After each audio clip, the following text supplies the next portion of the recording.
सिद्धाश्रम से प्रस्थान करके पहले दिन शोणभद्रा नदी के तट पर निवास करते हैं।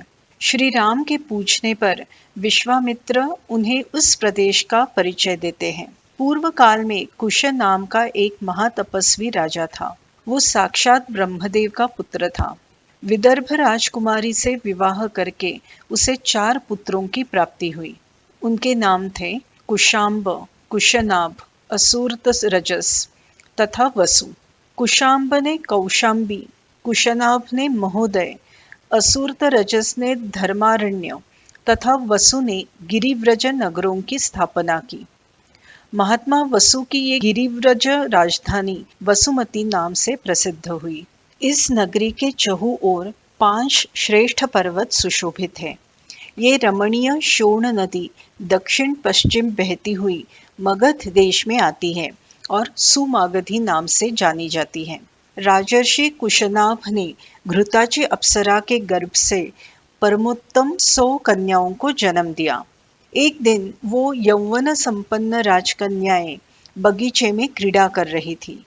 उनके यौवन से मोहित होकर वायुदेव उन्हें विवाह का प्रस्ताव देते हैं, परंतु वो सभी कन्याएं वायुदेव का प्रस्ताव नकारते हुए उन्हें कहती हैं, हे सुरश्रेष्ठ, आप तो प्राणवायु के रूप में सर्व प्राणियों के शरीर में विचरते हैं, इसलिए आपको ये ज्ञात होना चाहिए कि हमारे मन में आपके लिए यत्किंचित भी आकर्षण नहीं है। हम अपने पिता के अधीन हैं। वो जिससे हमारा विवाह करेंगे उसी को हम पति मानेंगे। ये सुनकर वायुदेव क्रोधित होते हैं और उनके शरीर में प्रवेश करके उनके शरीर को तोड़ मोड़ देते हैं। कुब्जा बनकर वो राजकन्याएं राजभवन में प्रवेश करती हैं और पिता को सारा वृत्तांत कथन करती हैं। कामवश न होते हुए अपने पुत्रियों ने मर्यादा का रक्षण किया और क्षमा धारण की, इसके लिए राजा कुशनाभ उनकी प्रशंसा करते हैं। उन दिनों चूली नाम से प्रसिद्ध एक महातपस्वी, सदाचारी एवं नैष्ठिक ब्रह्मचारी मुनि वेदोक्त तपश्चर्या कर रहे थे। सोमदा नाम की एक गंधर्व कुमारी उनकी रोज सेवा करती थी। उसकी सेवा से प्रसन्न होकर एक दिन चूली मुनि ने उसे वर मांगने के लिए कहा। सोमदा ने कहा, यदि आप मुझ पर प्रसन्न हैं तो मुझे ब्राह्म तप युक्त धर्मात्मा पुत्र दे। मैं किसी से भी विवाह करने की इच्छा नहीं रखती। मैं तो आपकी ही सेवा करती रहूंगी। ब्रह्मर्षि चूली ने मानसिक संकल्प से सोमदा को ब्राह्म तप संपन्न पुत्र दिया। उसका नाम ब्रह्मदत्त रखा। जिस समय कुशनाभ अपनी पुत्रियों के लिए वर संशोधन कर रहे थे, उस समय ब्रह्मदत्त काम्पिल्य नगरी के राजा बन गए थे।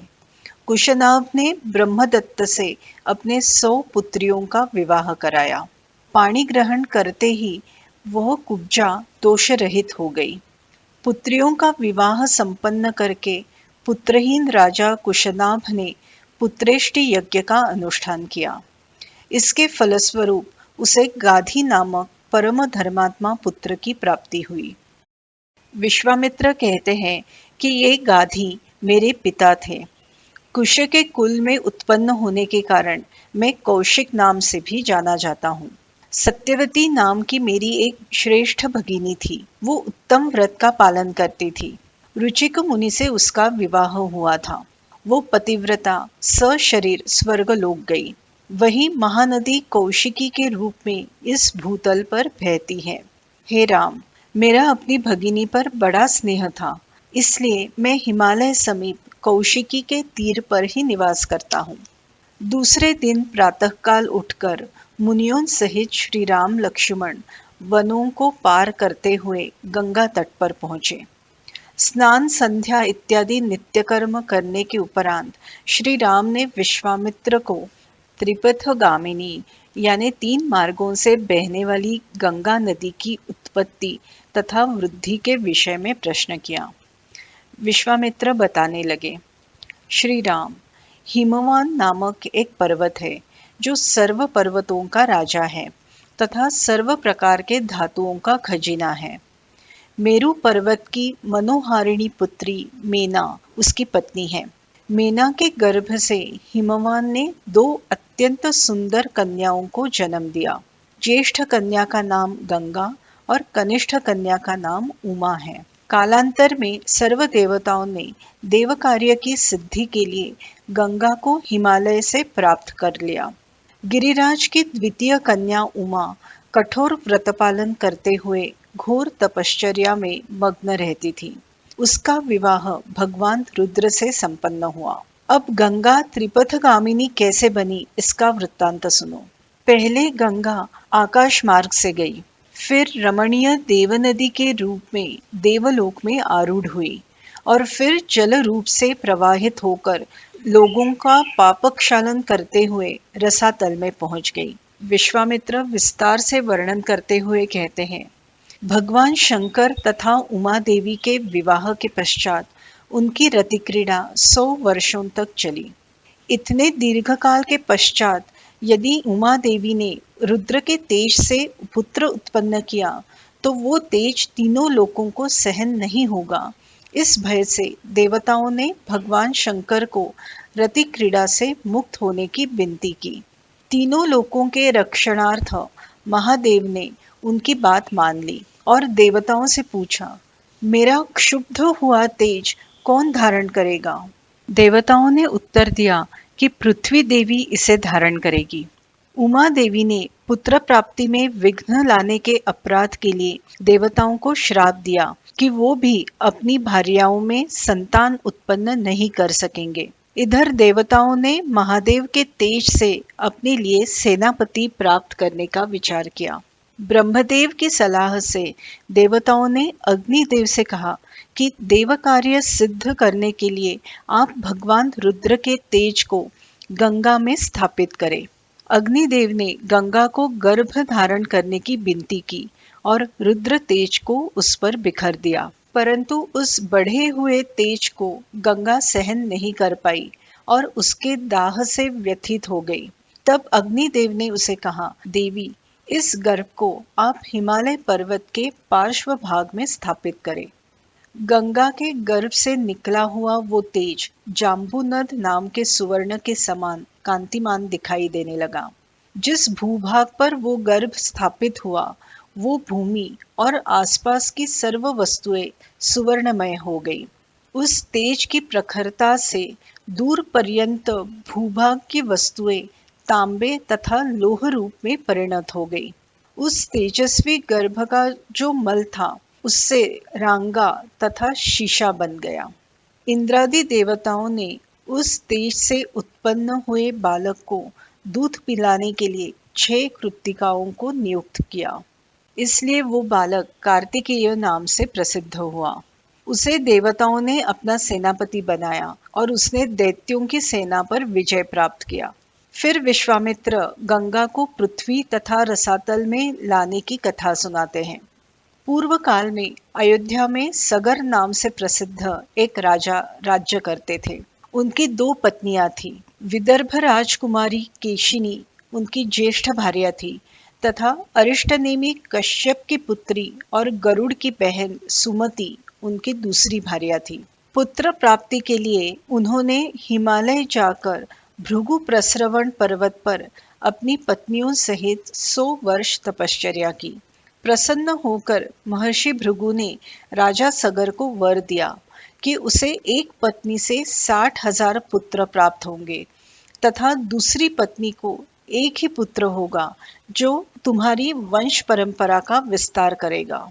कालांतर में केशिनी ने असमंज नामक पुत्र को जन्म दिया तथा सुमति ने 60,000 पुत्रों को जन्म दिया। वो बालक बड़े होने लगे। असमंज दुष्ट स्वभाव का था और प्रजाजनों को पीड़ा देता था, इसलिए राजा सगर ने उसे राज्य से निकाल दिया। उसका पुत्र अंशुमान कोमल स्वभाव का और प्रजाजनों को प्रिय था। एक दिन राजा सगर ने अश्वमेध यज्ञ आरंभ किया। पर्व के दिन इंद्र ने राक्षस रूप धारण करके उस अश्व को चुराया। राजा सगर ने अपने 60,000 पुत्रों को उस अश्व को ढूंढने के लिए भेजा। सारी पृथ्वी भ्रमण करने पर भी उन्हें वो अश्व नहीं मिला। तब पिता की आज्ञा से उन्होंने पृथ्वी खोदना प्रारंभ किया।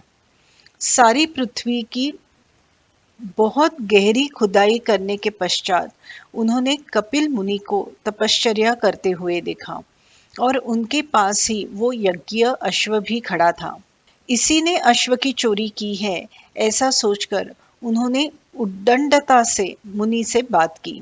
कपिल मुनि ने क्रोधित होकर हुंकार मात्र से 60,000 सगर पुत्रों को भस्म कर दिया। बहुत दिन बीतने पर जब पुत्र घर नहीं लौटे, तब सगर राजा ने अपने पौत्र अंशुमान को उन्हें ढूंढने के लिए भेजा। सारी पृथ्वी पर भ्रमण करते हुए वो उस जगह पहुंचा जहां उसके पूर्वज भस्म हुए थे।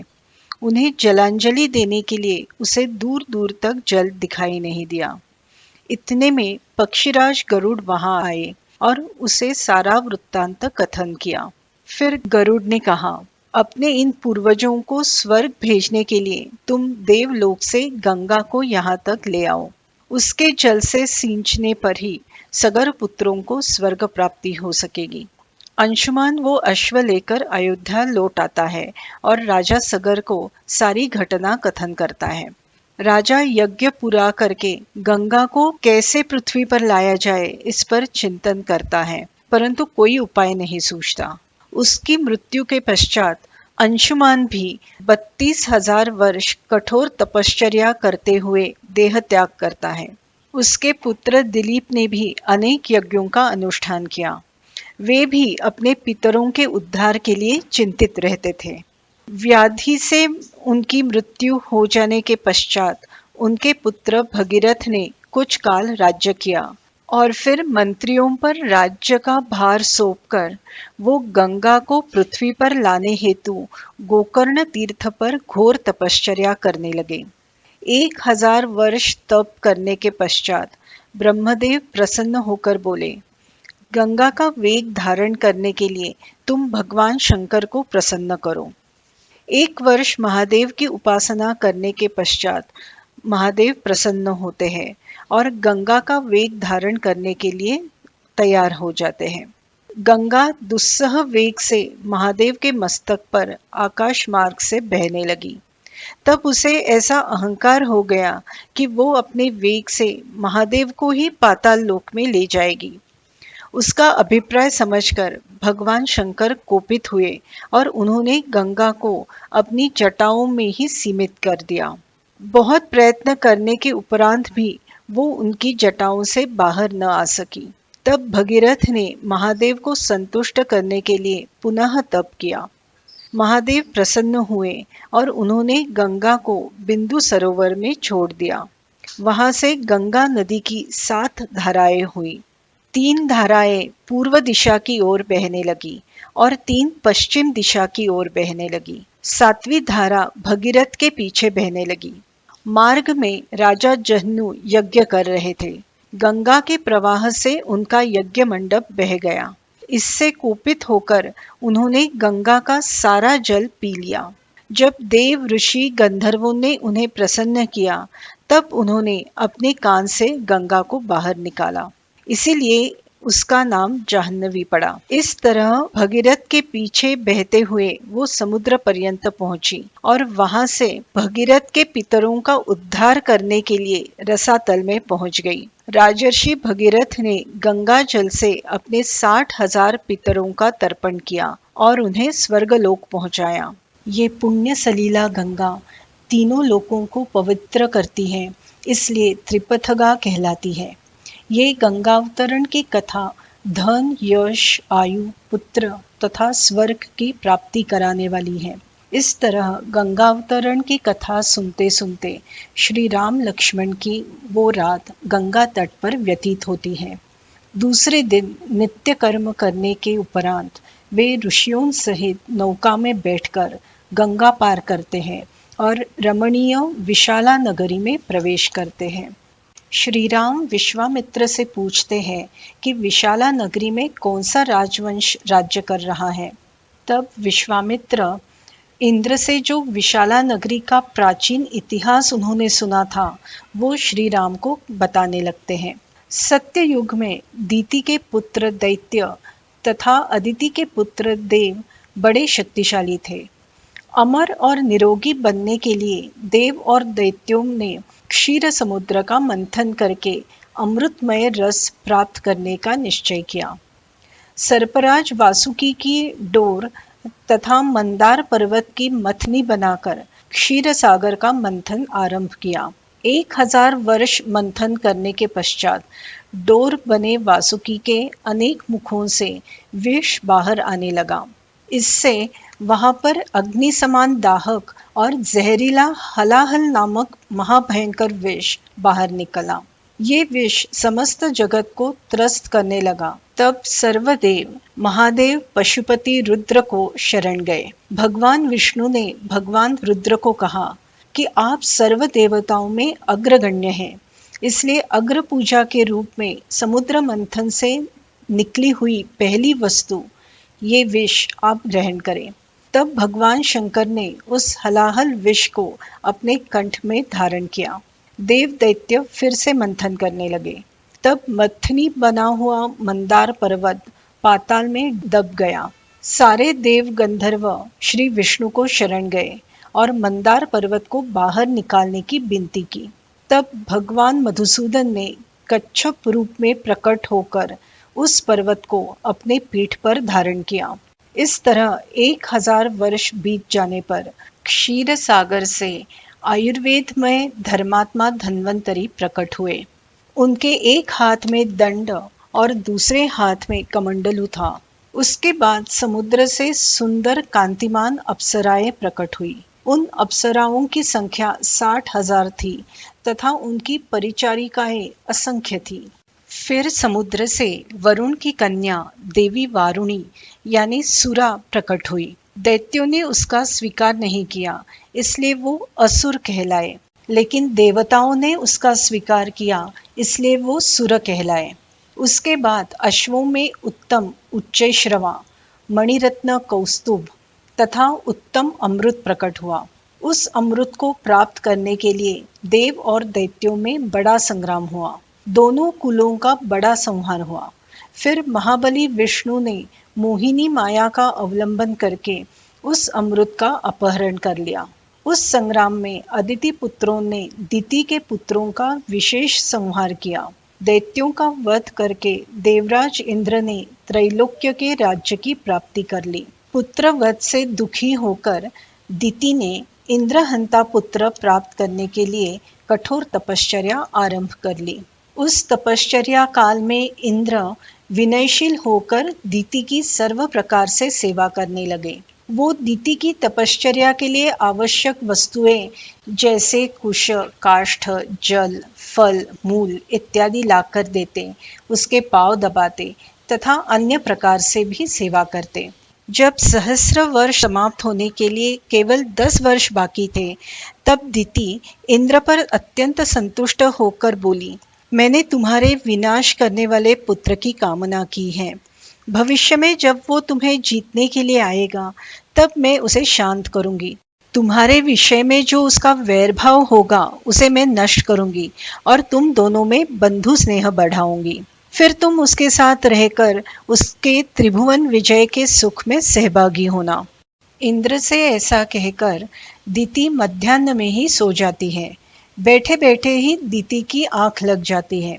जहां वो साधारणतः पैर रखती थी, उस ओर वो अपना मस्तक रखकर सो जाती है। ऐसा करने से वो अपवित्र हो जाती है।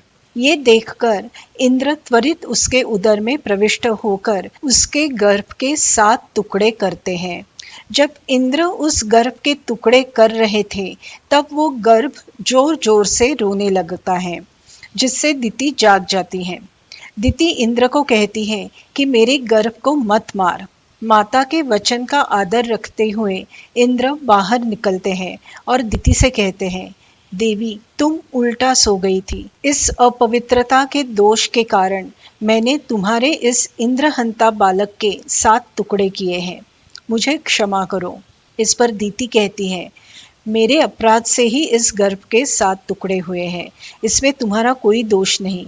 इस गर्भ को नष्ट करने के लिए तुमने जो ये क्रूरतापूर्ण कर्म किया है, वो तुम्हारे और मेरे दृष्टि से सुसह्य हो ऐसा कोई उपाय मैं करना चाहती हूँ। मेरे गर्भ के ये 7 टुकड़े 7 व्यक्ति बनकर 7 मरुत गणों के स्थानों का पालन करेंगे। मेरे ये दिव्य रूपधारी पुत्र मारुत नाम से प्रसिद्ध होकर आकाश में जो 7 वात स्कंध है उनमें संचार करेंगे। तुम्हारी आज्ञा का पालन करते हुए वो सर्व दिशाओं में संचार करेंगे। इंद्र ने भी इसे स्वीकार करते हुए कहा कि माते, ऐसा ही हो, तुम्हारे ये पुत्र देवरूप होकर संचार करें। ये कथा सुनकर विश्वामित्र श्री राम को कहते हैं, इसी प्रदेश में इंद्र ने तपस्सिद्ध दिति की सेवा की थी। इक्ष्वाकु पुत्र विशाल ने इस नगर को बसाया। उन्हीं का वंशज सुमति अब इस विशाला नगरी में राज्य करता है। आज रात हम यही निवास करेंगे। राजा सुमति ने उनका बड़े आदर से आतिथ्य सत्कार किया। दूसरे दिन श्री राम लक्ष्मण ने मुनियों सहित मिथिला की ओर प्रस्थान किया।